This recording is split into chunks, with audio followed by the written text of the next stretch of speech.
ఈ కార్యక్రమము యేసు విడిపించుచున్నాడు పరిచర్యలు యొక్క సహకారులు మరియు ప్రార్థనా భాగస్వాములు మరియు శ్రేయోభిలాషుల ద్వారా సాధ్యమైనది.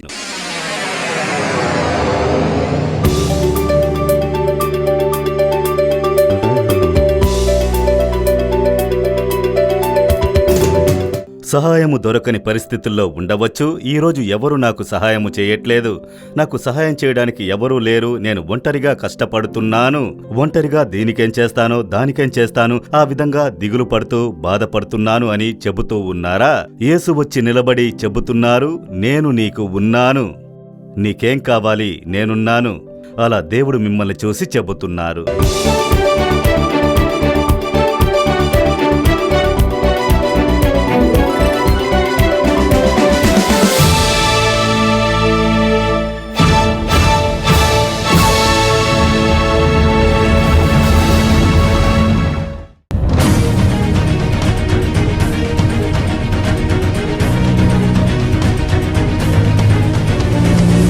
యేసుక్రీస్తు మిమ్మల్ని కలిసి నమ్మకం పోగొట్టుకున్న మీకు అద్భుతము చేయడానికి వచ్చారు.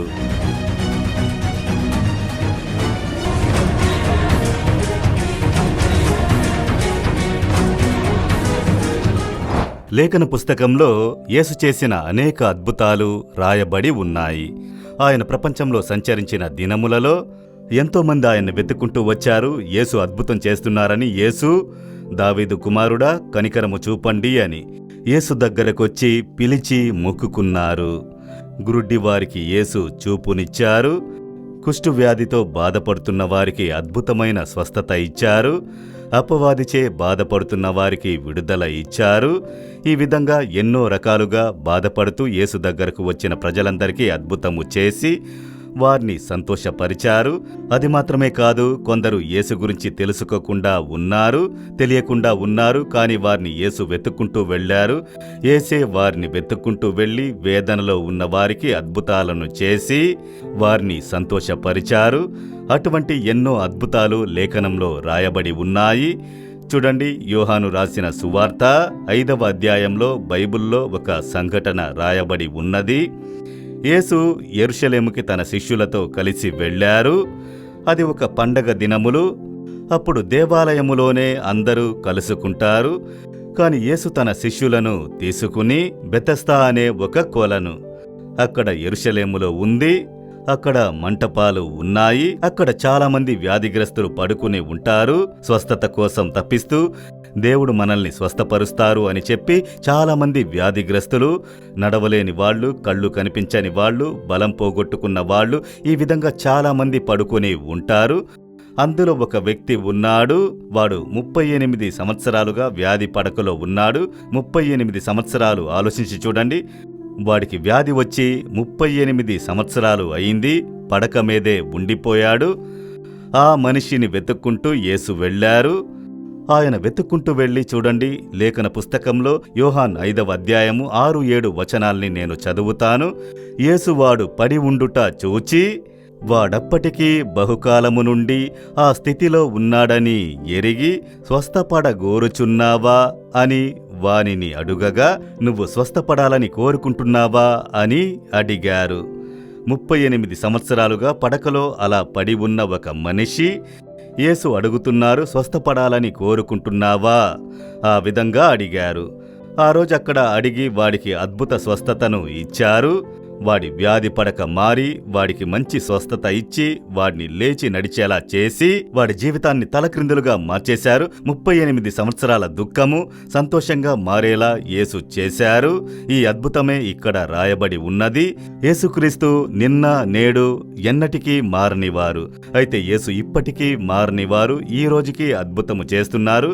ఈ యేసుక్రీస్తు ఈ రోజు మిమ్మల్ని వెతుక్కుంటూ వచ్చారు.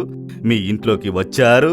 నా కుమారా, నువ్వు స్వస్థత పొందాలని కోరుకుంటున్నావా? నా కుమార్తె, నువ్వు స్వస్థత పొందాలని కోరుకుంటున్నావా అని మిమ్మల్ని చూసి దేవుడు అడుగుతున్నారు. నువ్వు విడుదల పొందాలనుకుంటున్నావా? నువ్వు నీ జీవితంలో ఈ దుఃఖంలో నుండి విడుదల పొందాలని కోరుకుంటున్నావా? ఈ అపవాది కట్ల నుండి నువ్వు విడుదల పొందాలని కోరుకుంటున్నావా? ఆ విధంగా యేసు మిమ్మల్ని చూసి అడుగుతున్నారు. మీరు ఇష్టపడితేనే ఆయన అద్భుతము చేస్తారు. అయితే మీరు ఇష్టపడి నాకు ఈ విడుదల కావాలి, నాకు ఈ స్వస్థత కావాలి, నాకొక అద్భుతము మీరు చెయ్యాలి అని ఇష్టపడి అడిగితే యేసు మీకు అద్భుతము చేస్తారు. చూశారా, ఒకవేళ పాపంలో మీరు కష్టపడుతూ ఉండవచ్చు, తాగుడు అలవాటుని వదల్లేకపోతున్నారు, ఇది నన్ను బాధ పెడుతోంది, నా కుటుంబంలో సమాధానమంతా పోయినది, బాధపడుతున్నారా? ఎవరో ఒకరికి పాపం నుండి విడుదల కావాలి. యేసు మీతో మాట్లాడుతున్నారు, కుమారా, నేను నీకు విడుదల ఇస్తాను. ఎవరో ఒకరు వ్యాధితో కష్టపడుతూ ఎన్నో సంవత్సరాలు, 10 సంవత్సరాలు, 15 సంవత్సరాలు ఈ వ్యాధి ఇది తగ్గుతుందా అని బాధపడుతున్నారు. యేసు చెబుతున్నారు, నీవు స్వస్థత పొందాలని కోరుకుంటున్నావా? నువ్వు కోరుకుంటే నేను అద్భుతము చేస్తానని దేవుడు చెబుతున్నారు. మీరు ఇష్టపడాలి, ముందు కోరుకోవాలి, నాకు ఈ పాపం నుంచి విడుదల కావాలి, ఒక పరిశుద్ధమైన జీవితము కావాలి, ఈ వ్యాధి నుంచి నాకు విడుదల కావాలి, ఒక ఆరోగ్యమైన జీవితము కావాలి, ఈ అప్పుల సమస్య నుంచి విడుదల కావాలి, ఈ భయం నుంచి విడుదల కావాలి. మీరు ముందుగా విడుదల, స్వస్థతను కోరుకోవాలి. మీరు కోరుకుంటే దేవుడు అద్భుతము చేస్తారు. మీరు ఎవరు? అడిగేవారు ఎవరు? ఆ విధంగా దేవుడు చూడరు. యేసు అనే నామాన్ని చెప్పి ఇష్టముతో అడిగారంటే దేవుడు అద్భుతము చేసేస్తారు. ఈరోజు మీకు చేస్తారు. ఇంతవరకు మీరు ఎలా ఉన్నా సరే, ఈరోజు యేసు మీతో మాట్లాడుతున్నారు, కుమారా, నేను నీకు అద్భుతము చేస్తాను, కుమార్తె, నేను నీ దుఃఖాన్ని తీరుస్తాను అని మీతోనే దేవుడు మాట్లాడుతున్నారు. అయితే నాకు చేస్తారా? మా కుటుంబంలోనూ అద్భుతము జరుగుద్దా? ఈరోజే చేస్తారు. మీరు విశ్వసించండి.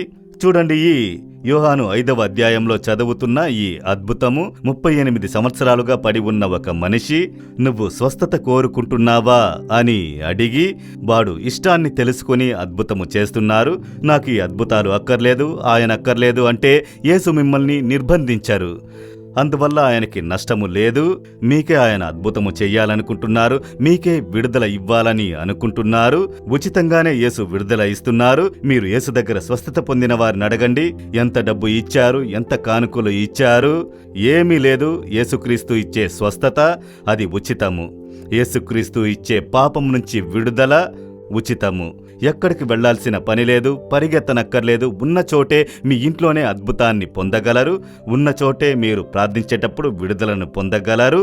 ఈరోజు దాని కొరకు ప్రార్థించబోతున్నాము. కానీ దానికన్నా ముందు ఈ అద్భుతం నుంచి కొన్ని కార్యాల్ని మనము ధ్యానించాలి. ఈ మనిషి సహాయము లేని ఒక మనిషిగా ఉన్నాడు. 38 సంవత్సరాలుగా పడక మీదే ఉన్నాడు. అది ఒక ఆసుపత్రి లాంటిది. చాలా మంది వ్యాధిగ్రస్తులు, ప్రభుత్వం వాళ్ళకి అప్పుడప్పుడు వచ్చి ఆహారం ఇచ్చి హెల్ప్ చేస్తూ ఉంది. వాడింటి వాళ్ళెవరూ వాడిని వెతుక్కుంటూ రాలేదు. వాడు యేసుతో చెబుతున్నాడు, నాకు సహాయము చేయడానికి ఎవరూ లేరు. I had nobody to help me. నాకు ఎవరూ లేరు, నన్ను ప్రేమించడానికి ఎవరూ లేరు, సహాయం చేయడానికి ఎవరూ లేరు. నేను 38 సంవత్సరాలుగా ఈ పడకలోనే ఉన్నందువలన నా కుటుంబీకులు నన్ను మర్చిపోయారు, మిత్రులు మర్చిపోయారు. ఇప్పుడు నేను ఒంటరి వాడినైపోయాను అని వాడు బాధపడుతూ తనకు సహాయం లేని పరిస్థితిని చెప్పుకుంటున్నాడు. He was helpless man.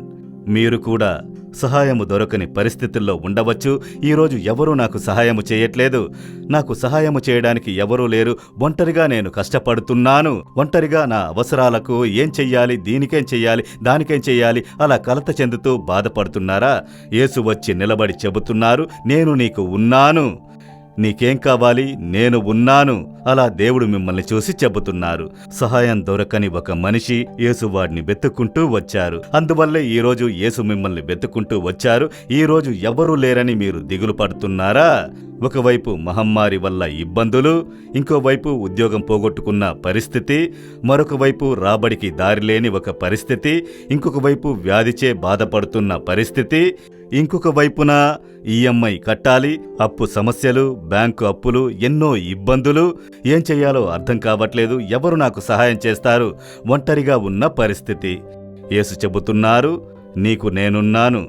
దేవుడు చెబుతున్నారు కీర్తనలు 27:10లో, నీ తల్లిదండ్రులు నిన్ను విడిచినను నేను నిన్ను చేరదీయును, నేనున్నాను నీకు. నీ తల్లిదండ్రులు నిన్ను విడిచినను నేను నిన్ను చేరదీస్తాను. యేసు ఎంత ప్రేమ గలవారో చూడండి. అమెరికాలో మేరీల్యాండ్ ఉంది కదా, అమెరికాలో వాషింగ్టన్ బీసీ పక్కన మేరీల్యాండ్ ఆ స్టేట్. అక్కడ నా సహోదరి అక్కడ ఫ్యామిలీతో ఉన్నారు, అక్కడ పని చేసుకుంటున్నారు, కుటుంబంతో ఉంటున్నారు. నేను నా భార్య అమెరికాకు వెళ్ళినప్పుడు వాళ్ళ ఇంట్లో ఉంటాము. అక్కడ వాళ్ళింట్లో ఒక అబ్బాయి వచ్చి ఆడుకుంటున్నాడు. నా సహోదరికి 2 ఆడపిల్లలు, ఒక చిన్న పిల్లాడు వచ్చి ఆడుకుంటూ ఉంటాడు సాయంత్రం వరకు. అప్పుడు నేను నా సహోదరిని అడిగాను, ఎవరు ఈ చిన్న పిల్లవాడు అని. తను చెప్పింది, పక్కింట్లో ఉంటున్నారు. ఒక పెద్ద అద్భుతం అన్నయ్య అంది. ఏంటమ్మా అని నేనడిగాను. అప్పుడు జరిగిన సంఘటన, వాళ్ళేమో శ్రీలంకకు చెందిన సింహల కుటుంబానికి చెందినవారు, సింగలీస్, బౌద్ధ మతానికి చెందినవారు. ఆమె భర్త ఒక పెద్ద కంప్యూటర్ ఇంజనీర్, భార్య ఒక చిన్న బిడ్డ. ఆ ముగ్గురు కలిసి అమెరికాలో ఆ ఇంట్లో నివసిస్తున్నారు. భర్త బాగా పెద్ద ఉద్యోగంలో సంపాదిస్తున్నారు. భార్యని పనికెళ్ళక్కర్లేదు, బిడ్డను చూసుకోమన్నారు. ఆయన తన భార్య కోసం అన్నిటినీ చేస్తూ ఉంటారు. ఈమెకు ఏమీ తెలియదు, షాపుకు వెళ్ళడం తెలియదు, సామాన్లు కొనడం తెలియదు, అన్ని భర్తే చేసుకుంటున్నారు. సడన్గా ఒక రోజున ఆమె భర్త వ్యాధి వచ్చి మరణించారు.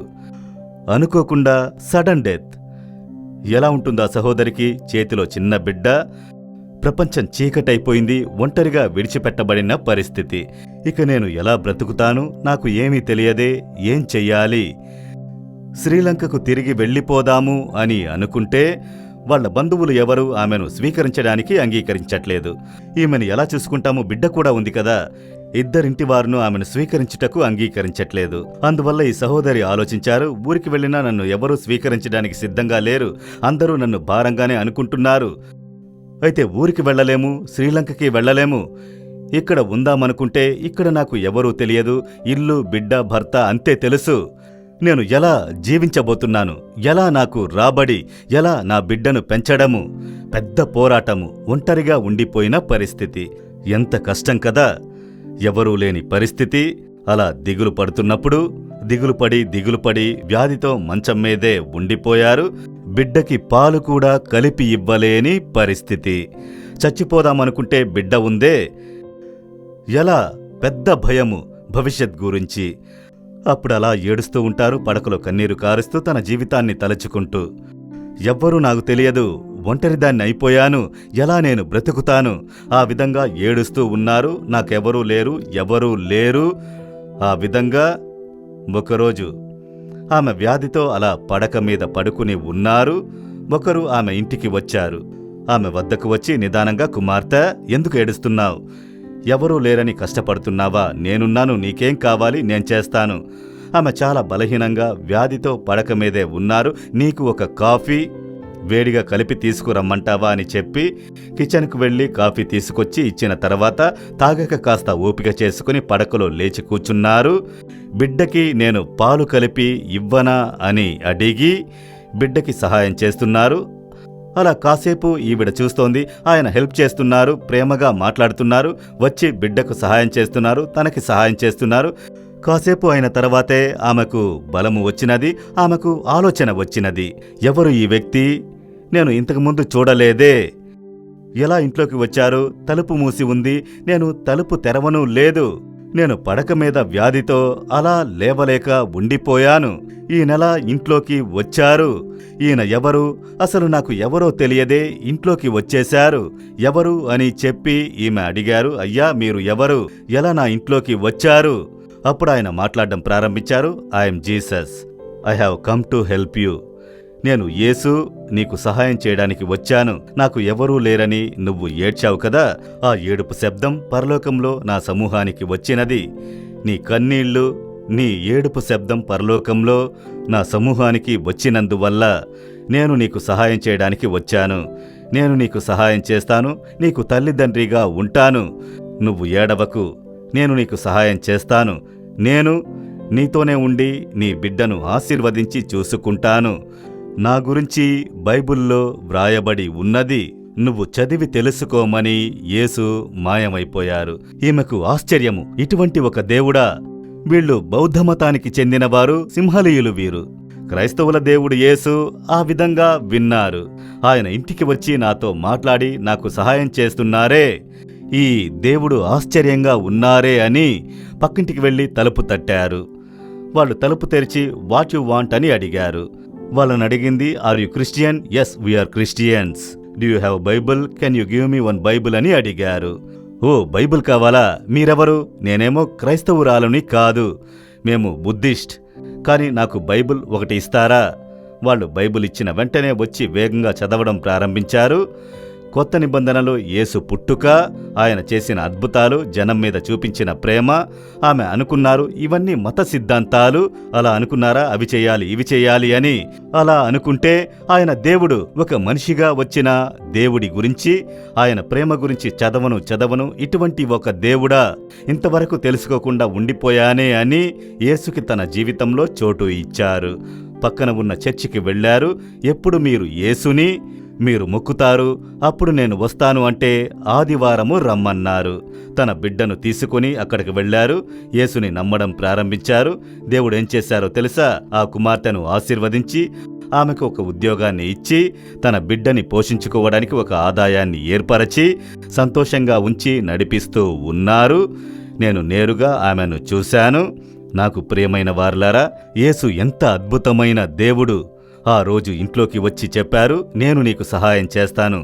అదే యేసు మిమ్మల్ని చూసి చెబుతున్నారు, నా కుమార్తె, నా కుమారా, నేను నీకు సహాయము చేసే దేవుడను. ఎవరూ లేరని నువ్వు దిగులు పడకు. యేసయ్య 49వ అధ్యాయము 15-16 వచనాలలో యేసు చెబుతున్నారు, స్త్రీ తన గర్భమున పుట్టిన బిడ్డను కరుణప్పకుండా తన చంటి పిల్లను మరచునా? తన తల్లి తన చంటి పిల్లను మరుచునా? వారైనా మరుచుదురుగాని నేను నిన్ను మరువను. అలా దేవుడు మిమ్మల్ని చూసి చెబుతున్నారు. యెషయా 66వ అధ్యాయము 13వ వచనంలో ఒకని తల్లి వానిని ఆదరించినట్లు నేను మిమ్మును ఆదరించెదనని చెబుతున్నారు. ఎంత అద్భుతమైన దేవుడో చూశారా? మీ మీద ప్రేమతో ఈరోజు వచ్చి ఉన్నారు. నేను నిన్ను ప్రేమిస్తున్నాను, నేను నీకు ఉన్నాను అని చెప్పడానికి. చూడండి, ఈరోజు ఆ యేసు మీకు అద్భుతము చెయ్యబోతున్నారు. సహాయం దొరకని పరిస్థితుల్లో ఉన్న మనిషివాడు. అది మాత్రమే కాదు, వాడు నమ్మకాన్ని పోగొట్టుకున్నాడు. Hopeless man, he was hopeless man. ఇంతకుమించి అంతే. 38 సంవత్సరాల వ్యాధితో ఉన్నాను. ఇక నన్ను ఎవరూ కాపాడలేరు. ఇక నేను స్వస్థత పొందలేను. ఇక అంతే, నా జీవితం అయిపోయింది అని వాడు అనుకున్నాడు. వాడికి యేసు అద్భుతము చేశారు. మీరు కూడా నమ్మకాన్ని పోగొట్టుకున్నారా?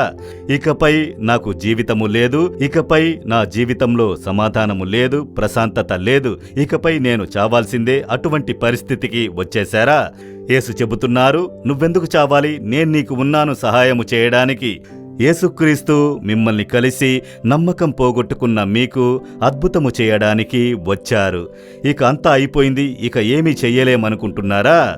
యేసు అద్భుతము చేస్తారు. ఇక అంతే, అయిపోయింది, నీ బిడ్డని కాపాడడం కుదరదు, ఇది క్యాన్సర్ వ్యాధి, ఇక అంతా అయిపోయింది, నమ్మకం పోగొట్టుకున్న పరిస్థితుల్లో ఉన్నారా? యేసు చెబుతున్నారు, నీవు నా మీద నమ్మకము ఉంచి నువ్వు నన్ను విశ్వసిస్తే నేను నీకొక కొత్త మార్గాన్ని చూపిస్తాను. నా వద్ద నీకు నమ్మకము ఉంది అని దేవుడు చెబుతున్నారు.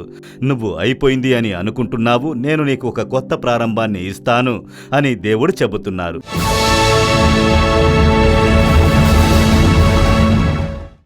ప్రియమైన వారలారా, దేవుడు ఈరోజు మీతో మాట్లాడి ఉన్నారు. ఎందుకంటే ఆయన మిమ్మల్ని ప్రేమిస్తున్నారు. మీరు ఆరోగ్యంగా ఉండాలని ఆయన ఇష్టపడుతున్నారు. మీరు ఇష్టపడుతున్నారా? అవును, నేను ఇష్టపడుతున్నాను. సరే, ముందుగా స్వస్థతను ఇష్టపడాలి. రెండవది, విశ్వసించాలి. విశ్వాసము గల ప్రార్థన రోగిని రక్షిస్తుంది. మీరు విశ్వాసం గలవారుగా ప్రార్థనలు ఏది అడిగినను దాన్ని పొందుతారు. అదే విశ్వాసము. యేసు ఇక్కడే ఉన్నారు, నేను ప్రార్థన చేస్తే నన్ను తాకుతారు, నాకు అద్భుత స్వస్థత ఏర్పడుతుంది అనేదాన్ని విశ్వసించాలి. ఇప్పుడు మీరు ఎక్కడున్నా, ఏ స్థలంలో ఉన్నా మీరు ప్రార్థించేటప్పుడు యేసు తాకుతారు. ఆ శక్తి మీ మీద దిగడం మీకు తెలుస్తుంది. విశ్వసిస్తున్నారా? ప్రార్థిద్దామా? వ్యాధి ఉన్న చోట చేయి పెట్టండి. ఆ చోట బలహీనత, వ్యాధి, నొప్పులు ఉంటే కుడి చేతిని ఉంచి అలా ప్రార్థించడం ప్రారంభించండి. ఇప్పుడు మీకోసం నేను ప్రార్థిస్తాను. తండ్రి, నాతో కలిసి శరీరంలో వ్యాధి, బలహీనత మోస్తూ ప్రార్థిస్తూ ఉన్న పిల్లల్ని చూడండి. వీరి కోసం సిలువలో వ్యాధులను మోశారు, బలహీనతలను స్వీకరించారు, గాయాల్ని స్వీకరించారు. ఇప్పుడే మీ గాయపడిన హస్తము తాకాలి. సకల వ్యాధులు యేసుక్రీస్తు నామమున తొలగిపోవాలి. తల నుంచి కాలి వరకు స్వస్థతనిచ్చే మీ శక్తి దిగాలి. ఇప్పుడే వ్యాధులు మాయమవ్వాలి. యేసుక్రీస్తు నామమున వ్యాధి పడకలు మారాలి, లేచి నడవాలి. యేసు నామమున చెడిపోయిన, బలహీనపడిన అవయవాల్లోకి శక్తి దిగాలి. చేతుల్లోకి, కాళ్లల్లోకి యేసు నామము ద్వారా స్వస్థత ఏర్పడాలి. సకల వ్యాధులు యేసు నామమున తొలగి అద్భుత స్వస్థత ఏర్పడాలి. ఈ నిమిషము నుండి మార్పును చూడాలి. యేసుక్రీస్తు నామమున ప్రార్థిస్తున్నాము తండ్రి. Amen, amen. ప్రియమైన వారలారా, దేవుడు ప్రార్థనను విన్నారు, అద్భుతము చేసేశారు. విశ్వసించండి, మార్పుని ఎదురు చూడండి. ఈ నిమిషం నుండి మంచి స్వస్థతను పొంది ఉండటం చూస్తారు. యెహోవా హస్తం మీతోనే ఉండి నడిపించునుగాక. యేసు విడిపిస్తున్నారు పరిచర్యలు సమర్పించు పండంటి కాపురం స్త్రీల కొరకు ప్రత్యేక కార్యక్రమం.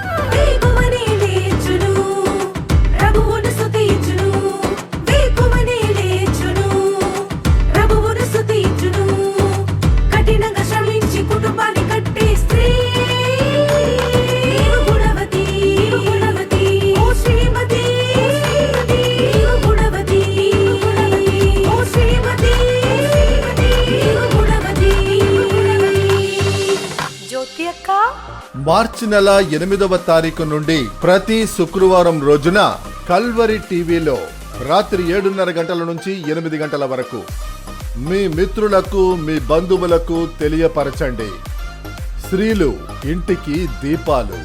Calvary TV, comforter digital channel మరియు యేసు విడిపిస్తున్నారు సాంఘిక ప్రసార మాధ్యమాల్లోనూ ప్రసారమవుతుంది. పండంటి కాపురం ప్రతి వారం తప్పక చూడండి. ఆశీర్వదించెదరు. ఆమెన్.